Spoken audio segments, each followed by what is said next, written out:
Nama saya Mario Hagi dari kelas IF5P. Kali ini saya akan menjelaskan tentang VPN. Yang pertama, apa itu VPN? VPN itu sendiri adalah kependekan dari Virtual Private Network. Sesuai dengan namanya, VPN ini berfungsi untuk membuat hubungan atau menghubungkan sebuah jaringan pribadi dari ujung ke ujung. Oke, VPN itu virtual karena dia adalah sebuah private network yang dimana itu aslinya dia melewati sebuah public network. VPN juga itu disebut private karena dia adalah sebuah jaringan yang mengenkripsi datanya ketika datanya melewati public network yang membuat datanya itu konfidensial atau rahasia ya. Oke, yang kedua, tipe-tipe VPN. Yang pertama itu ada remote access VPN, yang dimana itu adalah penggunaan VPN untuk mengakses sebuah jaringan enterprise dengan aman.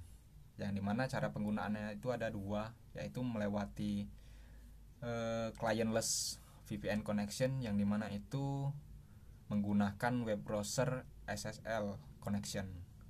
Oke, yang kedua itu ada client based VPN connection, yang dimana ini adalah sebuah usernya itu menggunakan sebuah aplikasi seperti Cisco AnyConnect ataupun FortiClient untuk menghubungkan VPN-nya.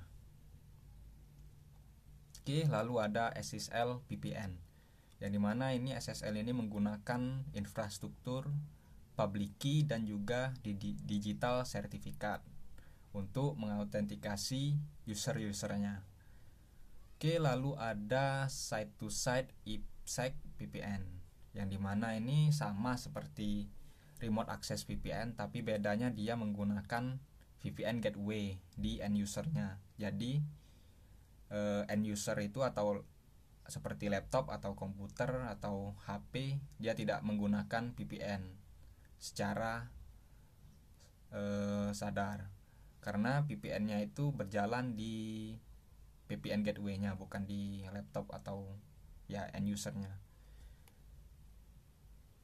Oke, lalu ada Gray over IPsec. Gray itu sendiri adalah generic routing encapsulation, yang dimana ini adalah sebuah non-secure site-to-site VPN tunneling protocol. Gray Tunnel ini mengenkapsulasi berbagai macam protokol layer network dan juga multicast serta broadcast traffic. Gray tidak secara default itu support enkripsi, maka dia tidak memberikan sebuah VPN tunnel yang aman. Akan tetapi Gray package itu bisa dienkapsulasikan ke dalam IPsec paket untuk memforward datanya secara aman ke sebuah destinasi VPN gateway. Oke, lalu ada Dynamic Multipoint VPN.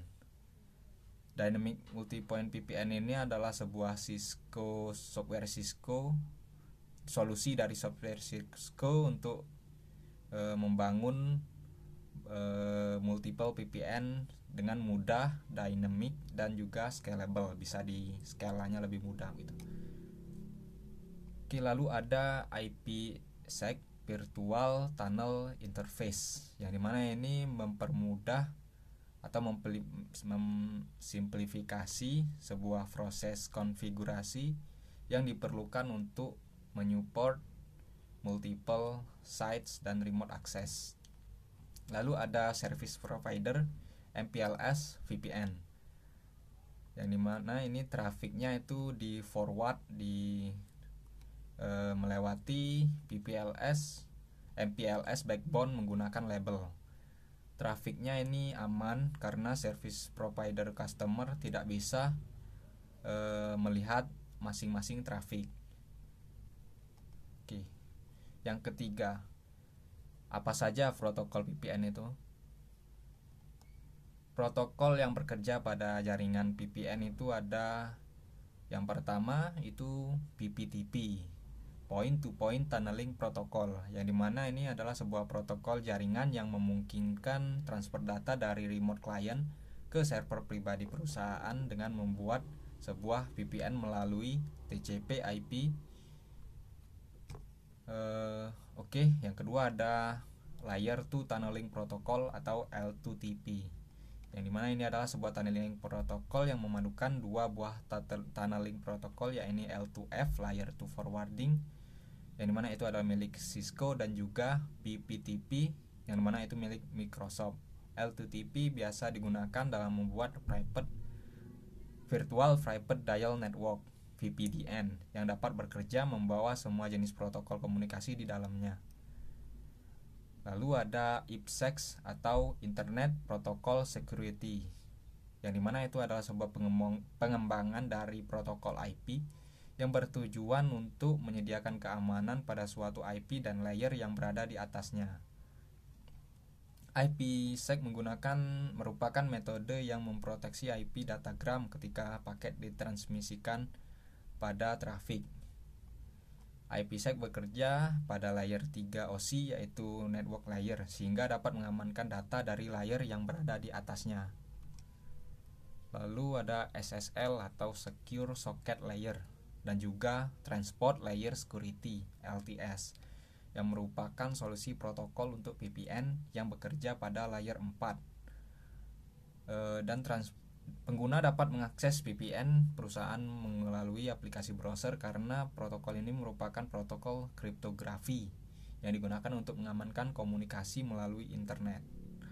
Ya, ini yang SSL VPN tadi ya. Oke, yang keempat itu adalah kelebihan dan kekurangan dari VPN.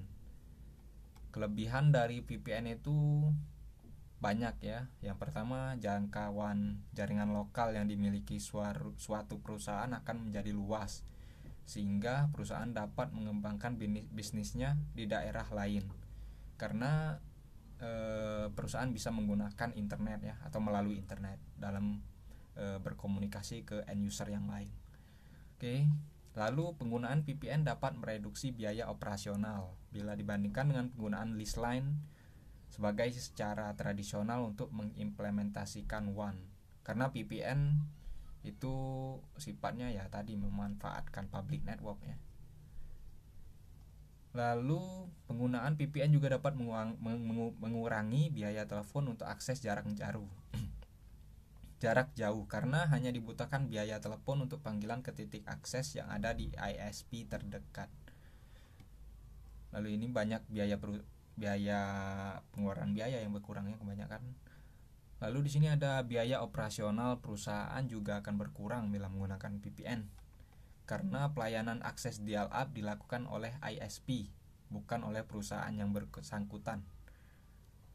Lalu VPN juga memberikan kemudahan untuk diakses dari mana saja karena ya kembali lagi VPN tadi menggunakan public network atau internet, sehingga pegawai yang mobile dapat mengakses jaringan khusus perusahaan dimanapun dia berada, tidak perlu di kantor gitu. Jadi WFH bisa menggunakan VPN. Sedangkan kelemahan menggunakan VPN pada jaringan itu adalah ketersediaan dan performa dari jaringan khusus perusahaan melalui media internet sangat tergantung pada faktor-faktor yang berada di luar kendali pihak perusahaan karena dia menggunakan ya layanan VPN tadi. Perangkat pembangun teknologi jaringan VPN dari beberapa vendor yang berbeda ada kemungkinan tidak dapat digunakan secara bersama-sama karena standar dari teknologi VPN itu bisa berbeda-beda ya. Ada yang namanya itu paten. Jadi tidak bisa saling berhubungan gitu. VPN harus mampu menampung protokol lain selain IP dan teknologi jaringan internal yang sudah ada. Oke. Dan yang kelima itu fungsi dari VPN. Pertama, seperti yang kita tahu sebagai pengguna atau kaum milenial atau Gen Z yang sering menggunakan smartphone, itu kita biasanya menggunakan VPN gratis untuk mengakses sebuah situs yang diblokir, baik itu Reddit ataupun ya situs-situs yang lain itu. Oke, yang kedua itu manajemen akses, yang dimana kita dalam artian VPN A untuk akses ke sekian dan VPN B untuk akses ke ini. Jadi ya untuk kita bisa memanajemen aksesnya. Lalu ketiga itu bisa remote access secara aman, karena ya tadi dia dienkripsi datanya walaupun melewati public network. Oke, itu saja dari saya Mario Hagi, terima kasih.